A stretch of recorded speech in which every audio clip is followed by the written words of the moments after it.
Everyone, welcome back to my channel. तो आज का video is dedicatedly about all the questions which you guys have asked me in my nanoplastia videos in the comment section, and in today's video I will try to answer all the maximum questions which I could. So without wasting any more time, let's just quickly start the video.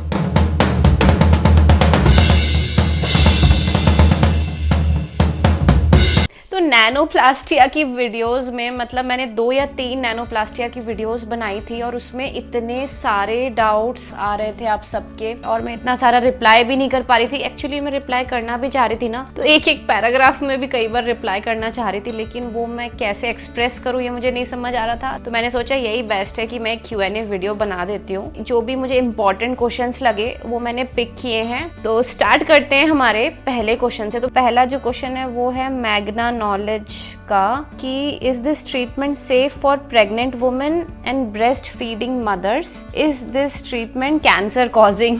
तो ये मैं आपको बताना चाह रही हूँ कि ये काफ़ी लोगों का एक्चुअली क्वेश्चन था। ये और भी मेरे कुछ वीडियोस में जो कि नैनोप्लास्टिया से रिलेटेड नहीं लेकिन कैरेटिन या सिस्टीन से रिलेटेड है, तो उसमें ये क्वेश्चन आया है। तो इसका आंसर है कि yes, this treatment is completely safe. तो nanoplastia is a formaldehyde free treatment. ये मैंने जो पहली वीडियो बनाई थी ना नैनोप्लास्टिया के ऊपर, जिसमें मैं करवा रही हूँ, तो मैंने पार्लर में जो बंदी कर रही है उनसे भी पूछा था कि ये कैंसर कॉज करता है कि नहीं, तो उन्होंने बोला था कि नहीं, इससे कैंसर नहीं होता। तो आप बिल्कुल निश्चित हो जाइए, ऐसा कुछ भी नहीं है कि प्रेग्नेंट वुमेन या ब्रेस्ट फीडिंग मदर्स के लिए ये ट्रीटमेंट नहीं है, ऐसा कुछ भी नहीं है। तो नेक्स्ट क्वेश्चन है हुमेरा मंसूरी का, और ये बोल रही हैं कि can we apply homemade hair mask और any kind of scalp mask after this treatment? तो ये भी काफ़ी लोगों का डाउट है। ये मैं आपको बता दूं कि नहीं, आप नहीं लगा सकते। अगर कोई कंडीशनर टाइप की चीज़ है ना तो आप लगा लो। मैं खुद भी जैसे जो कंडीशनर लगाती हूँ, it's a kind of hair mask. तो अगर आप कंडीशनर टाइप का हेयर मास्क लगा रहे हो जो कि आप शैम्पू करने के बाद यूज कर रहे हो, तो आप डेफिनेटली लगा सकते हो। लेकिन अगर कोई होममेड हेयर मास्क है, जैसे कि एक होता है एग वाला, कि उसमें एग आप डालते हो, हनी डालते हो, या तो आप मेहंदी आप लगा सकते हो कि नहीं, ये भी काफी लोगों को डाउट आता है। तो मेहंदी का पेस्ट भी काइंड ऑफ हेयर मास्क ही हो गया। तो आप इस तरीके की चीजें होममेड जो आती हैं वो नहीं लगा सकते। क्यों? उसका रीजन यही है कि आपने क्योंकि एक हेयर ट्रीटमेंट कराई हुई है, तो आपके बालों के ओरिजिनल लेयर के ऊपर एक और प्रोटीन की लेयर जो है वो लगी हुई है। तो अगर आप किसी भी तरीके का घर पे बनाया हुआ होममेड मास्क यूज करोगे, तो हो सकता है कि वो ट्रीटमेंट जो है वो खराब हो जाए। मुझे नहीं पता लोगों ने लगाया है कि नहीं, लेकिन मैं नहीं सजेस्ट करूंगी, मैंने नहीं यूज किया। अभी नेक्स्ट क्वेश्चन देखते हैं। I am really happy to see that people have so many different questions, you know. I didn't actually think कि इतने तरीके के डाउट्स आ सकते हैं। So next question है दीपिका शर्मा का। तो Deepika is asking that if you can't color after nanoplastia, does that mean people with grey hair can't go for it? Please tell. Okay, तो इसके पहले मैं आपको बता दूं कि इसके पहले भी शायद मेरी कन्वर्सेशन हो चुकी है दीपिका से कमेंट सेक्शन में। तो उसमें पूछा था इन्होंने कि आप कलर कर सकते हो कि नहीं बालों को आफ्टर नैनोप्लास्टिया। तो मैंने आंसर किया था, आई गेस एग्जैक्ट तो आंसर मुझे नहीं याद है, लेकिन मैंने आंसर किया था कि नहीं कर सकते आप कलर। हाँ, आप कलर के बाद, मतलब आप पहले कलर करवा लो और फिर नैनोप्लास्टिया करवा लो, that is fine. But nanoplastia करवाने के बाद आप हेयर कलर नहीं कर सकते। तो उसी के ऊपर इन्होंने फिर से कमेंट किया है कि if you can't colour after nanoplastia, does that mean people with grey hair can't go for it? So Deepika, it's not about grey hair actually. So if you're having gray hair, then also you can definitely go for nanoplastia. But the thing is that suppose if you have gray hair and you have done nanoplastia, and then if you are trying to color your hair using any dye, any form of dye, है ना, because dyes are having ammonia in them. Every color, every dye is having some chemicals, right? So that chemical is gonna harm your hair texture and your nanoplastia treatment will wear off quickly, I would say. तो इसका मैं आपको एक solution बताती हूँ कि अगर आपके ग्रे हेयर हैं और आप नैनोप्लास्टिया करवाना चाहते ही हो, तो आप क्या करो कि आप पहले कोई परमानेंट हेयर कलर करवा लो आपके बालों में, है ना, जो भी आपके बाल है आप परमानेंट कोई हेयर कलर करवा लो और उसके ऊपर फिर आप नैनोप्लास्टिया करवाओ। तो इससे क्या होगा कि क्योंकि वो परमानेंट हेयर कलर है तो नैनोप्लास्टिया भी उतनी ही लेंथ में होगा जितने की लेंथ में आपने परमानेंट हेयर कलर करवाया हुआ है, तो फिर वो नहीं वियर ऑफ होगा नैनोप्लास्टिया, क्योंकि पहले आपने कलर कराया है। Like if you know what I mean, right. In fact ये मैं जब हेयर कलर करा रही थी अपने बालों में तो मैंने लैक्मे सैलून से कराया था। मैंने उनको भी ये क्वेश्चन पूछा था तो उन्होंने मेरे को यही बोला था, आप चाहो तो मेरा क्लिप जाके देख सकते हो मेरे चैनल पे, जिसपे मैंने ना हेयर कलर करवाए, बालिएज करके है उसका टाइटल, उस पे मैंने पूछा है तो उन्होंने यही बोला है कि आप पहले हेयर कलर करवा लो और उसके बाद आप कोई प्रोटीन ट्रीटमेंट कराओ तो हेयर कलर भी और अच्छे से निखर के आएगा। तो नेक्स्ट क्वेश्चन है लीना मकवाना का। तो लीना पूछ रही है कि नैनोप्लास्टिया के कितने टाइम बाद ऑयल करना चाहिए और शैम्पू और कंडीशनर भी वो बताने के लिए कह रही हैं। तो इस बात पे तो लीना मैं यही बोलूंगी कि काफी लोगों को मैंने ये कमेंट में भी रिप्लाई किया और मैंने अपने 2 या 3 या 4 वीडियोस में बहुत बार बोला है कि हेयर ऑयल आप कभी भी कर सकते हो। ये एक बहुत बड़ा मिथ है, अगर पार्लर में भी आपको बोल रहे हैं लोग आके कि आप हेयर ऑयल नहीं कर सकते, है ना, तो आप बिल्कुल बिलीव मत करो इन बातों पे। 4-5 दिन रुक जाओ, लेकिन अगर आप 4-5 दिन भी रुक गए हो तो उसके बाद ही आप हेयर ऑयलिंग कर सकते हो। तो मैं ये कह रही थी कि मैंने तो just next to next day से ही हेयर ऑयलिंग करी हुई है। हाँ, बस आपको एक चीज का ध्यान देना है कि नॉन स्टिकी हेयर ऑयल होना चाहिए। बहुत हैवी जो स्टिकी ऑयल्स होते हैं ना, जैसे मस्टर्ड ऑयल हो गया, कैस्टर ऑयल हो गया, ये बहुत स्टिकी ऑयल्स होते हैं, तो ये डायरेक्टली आप मत अप्लाई करो। अगर आपको कैस्टर ऑयल या मस्टर्ड ऑयल यूज भी करना है तो आप किसी नॉन स्टिकी ऑयल में मिक्स करके फिर यूज करो। ऑयल्स के ऊपर भी मैंने एक वीडियो बनाया था, आप चाहो तो वो भी चेकआउट कर सकते हो, मैं इन्फो में उसका लिंक दे दूंगी। और ये नेक्स्ट चीज पूछ रही है कि शैम्पू और कंडीशनर बताने के लिए। तो लीना, मैं आपको बोलना चाहूंगी कि आप थोड़ी प्लेलिस्ट चेकआउट कर लेती मेरे,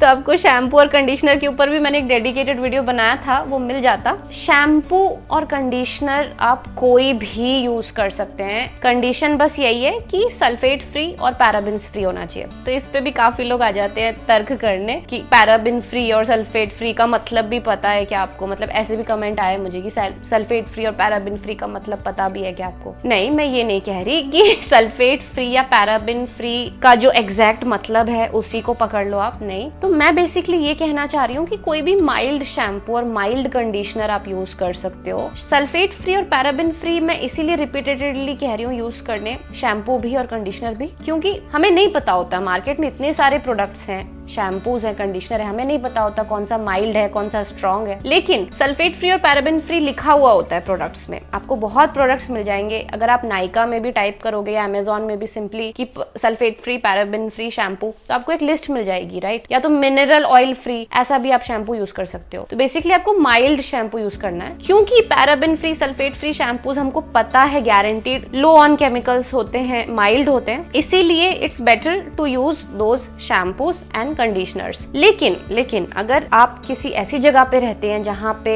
आपको एक्सेसिबल नहीं है पैराबिन फ्री और सल्फेट फ्री शैम्पू, तो भी कोई बात नहीं हो गई है। मेन चीज है कि आपको ऑयलिंग करना है। शैम्पू और कंडीशनर आप कोई भी यूज कर सकते हो अगर वो माइल्ड है तो। जैसे मुझे याद है कि पतंजलि के कुछ शैम्पूज मैंने यूज किए हुए हैं पहले, एलोवेरा शैम्पू और समथिंग, तो वो पैराबिन फ्री और सल्फेट फ्री नहीं होता था लेकिन काफी माइल्ड होता था, तो बालों को वो हार्म नहीं करता था। फिर भी सजेशन के लिए मैं कहूंगी कि आप बेयर एनाटॉमी के प्रोडक्ट्स में यूज कर रही हूँ तो बेयर एनाटॉमी का कोई भी आप शैम्पू यूज कर लो, कोई भी कंडीशनर यूज कर लो आपके रिक्वायरमेंट के हिसाब से। या तो द डर्मा को का मैं हमेशा कहती रहती हूँ कि anti dandruff shampoo is very good. So next question Srishti is asking, Srishti Sahu, and she is saying that can you please help me with it. क्या नैनोप्लास्टिया हेयर ट्रीटमेंट से बाउंसी लुक देते हैं हेयर्स को? तो bouncy से अगर आपका मतलब वेव्स हैं कि वेवी होने चाहिए बाल, देखिए स्मूथ होता है एक चीज कि कोई भी अगर आप ट्रीटमेंट कराओ ना तो आपके बाल स्मूथ हो जाते हैं, सॉफ्ट लगते हैं, शाइनी लगते हैं। लेकिन स्मूथ और सिल्की बाल दो तरीके से लग सकते हैं, एक वेवी बाल स्मूथ और शाइनी लग सकते हैं, एक स्ट्रेट बाल स्मूथ और शाइनी लग सकते हैं। तो अगर आपका मतलब ये है कि आपको वेवी बाल चाहिए जो कि स्मूथ हो, शाइन हो, तो फिर आप कैराटिन ट्रीटमेंट के लिए जाइए, सिस्टीन ट्रीटमेंट के लिए जाइए, फिर कैरा शाइन ट्रीटमेंट एक आ गई है आजकल, उसके लिए आप जा सकते हैं। लेकिन अगर आपकी रिक्वायरमेंट है कि आपको स्ट्रेट बाल चाहिए चाहिए जो कि स्मूथ हो, सिल्की हो, तो आप नैनोप्लास्टिया करवा सकते हैं, स्मूथनिंग, स्ट्रेटनिंग वगैरह करा सकते हैं। तो नैनोप्लास्टिया इज अ ट्रीटमेंट जो कि आपके बालों को स्ट्रेट लुक दे देगी। जैसे आपको दिख रहा होगा ना अभी तो कि मेरे भी स्ट्रेट दिख रहे हैं ना बाल, तो ये स्ट्रेट लुक दे देगी। तो नेक्स्ट क्वेश्चन अनन्या पूछ रही है and she is asking that ma'am I have done my nanoplastia just 4-5 days earlier and I am very anxious. Can you please tell me if your nanoplastia treatment is still there or faded? Okay, I know why are you anxious, Ananya. I can understand definitely. मैं भी जब करा के आई थी ना nanoplastia तो मैं भी काफी एंशियस थी, क्योंकि मैं ये एक्सपेक्ट करके गई थी कि मेरे बाल वेवी ही रहेंगे, क्योंकि जस्ट नैनोप्लास्टिया ट्रीटमेंट के पहले ही मैंने ये डिसाइड किया था कि कैरेटिन ट्रीटमेंट बहुत अच्छी है, क्योंकि उसमें वेवी लुक मेंटेन रहता है ना बालों का, और मेरे बाल नेचुरली वेवी हैं। जब मैं नैनोप्लास्टिया करा के आई थी मेरे बाल बिल्कुल स्ट्रेट हो गए थे, तो मैं भी काफी एंशियस हो गई थी कि यार ये स्ट्रेट है, अब ये कब तक जाएंगे या ये हमेशा स्ट्रेट ही रहेंगे, फिर जब नए बाल आएंगे वो वेवी लगेंगे। तो ऐसे ऐसे चीजों के बारे में सोच के मैं भी काफी एंशियस हो गई थी। हाँ, अगर आप इसलिए एंशियस हो रही हैं कि आपके बालों में नैनोप्लास्टिया कितना टिकेगा, फेड तो नहीं हो जाएगा, तो आप बिल्कुल चिंता मत कीजिए, क्योंकि अभी 6-7 महीने हो गए मुझे, 7 महीने तो हो ही गए हैं, अब तक फेड तो नहीं हुआ है। आगे का मुझे नहीं पता, मैं अपडेट करती रहूंगी वीडियोस में। सो नेक्स्ट क्वेश्चन जो है वो पूछ रही है मेरी मर्जी। मैंने भी काफी अच्छे सैलून से करवाया, 1 वीक में खत्म हो गया, 4000 अलग लगे, मत करवाना। Oh my God, that's bad. I think आपके साथ थोड़ा धोखा हो गया है। मैं यही कहूंगी कि 4000 में तो पहली बात नैनोप्लास्टिया नहीं हो सकता, मिनिमम 8000 या 9000 तो लेने ही चाहिए आपको। अगर 4000 में किया है नैनोप्लास्टिया तो कुछ तो गड़बड़ है मुझे लगता है कि कुछ गलत ट्रीटमेंट कर दिया गया है आपके ऊपर नैनोप्लास्टिया का नाम लेके। मेक श्योर कि आपका सैलून जो है वो अच्छा हो, किसी भी सैलून से मत कराइए, वरना ऐसी आपकी हालत बिल्कुल हो सकती है कि 1 वीक में खत्म हो जाए। सो नेक्स्ट क्वेश्चन पूछ रहे हैं हिमांशु नाहक and he is asking that मैंने अपनी मॉम का नैनोप्लास्टिया करवाया आज, that's so sweet Himanshu, and वो लोग फ्लोरेक्टिव बेच रहे थे, मैं सोच रहा हूँ स्किप करने आज के डेट में। Are you happy with the treatment and your personal shampoo? Okay, so Himanshu, yes, Floractive बेचते हैं मैं भी जिस पार्लर से करा रही थी वहां पे भी मुझ पे जबरदस्ती थोपा जा रहा था कि फ्लोरेक्टिव प्रोफेशनल्स के शैम्पू ले लो ले लो ले लो, बट मेरे को पता था कि कुछ होने नहीं वाला, शैम्पू कुछ भी हो, ट्रीटमेंट अच्छी होनी चाहिए, शैम्पू से मैटर नहीं करता। फ्लोरेक्टिव शैम्पूज डेफिनेटली आप स्किप कर सकते हो। So if you can afford it, it's very good, and if you don't want to use it तब भी कुछ हो नहीं जाएगा। और जो नेक्स्ट चीज ये पूछ रहे हैं कि what about the personal shampoo which I use. पहले मैं द डर्माको का एंटी डैंड्रफ शैम्पू यूज कर रही थी, लेकिन आजकल मैं बेयर एनाटॉमी का यूज कर रही हूँ। वॉल्यूमेट्रिक शैम्पू आता है एक बेयर एनाटॉमी का, तो मैं हेयर मास्क और शैम्पू दोनों ही बेयर एनाटॉमी का यूज कर रही हूँ, तो आप वो चेकआउट कर सकते हो। इतने ही क्वेश्चन बस, इससे ज्यादा अगर मैं क्वेश्चन इंक्लूड करूंगी तो वीडियो बहुत ज्यादा लंबी हो जाएगी और फिर आप ही नहीं देखोगे एंड तक। अगर आपको ये वीडियो हेल्पफुल लगा है तो प्लीज मुझे कमेंट करके बताइए, और अगर आप ऐसे ही बहुत सारे कमेंट करते रहेंगे तो और भी Q&A वीडियोस मैं बनाऊंगी डेफिनेटली इन फ्यूचर आपके कमेंट्स को आंसर करने के लिए। अगर आप मेरे चैनल पे नए हैं तो प्लीज सब्सक्राइब करके जाना भी मत भूलिएगा। तो मिलते हैं ऐसी किसी एक और वीडियो में। Till then take care of your skin, take care of your hair, bye bye.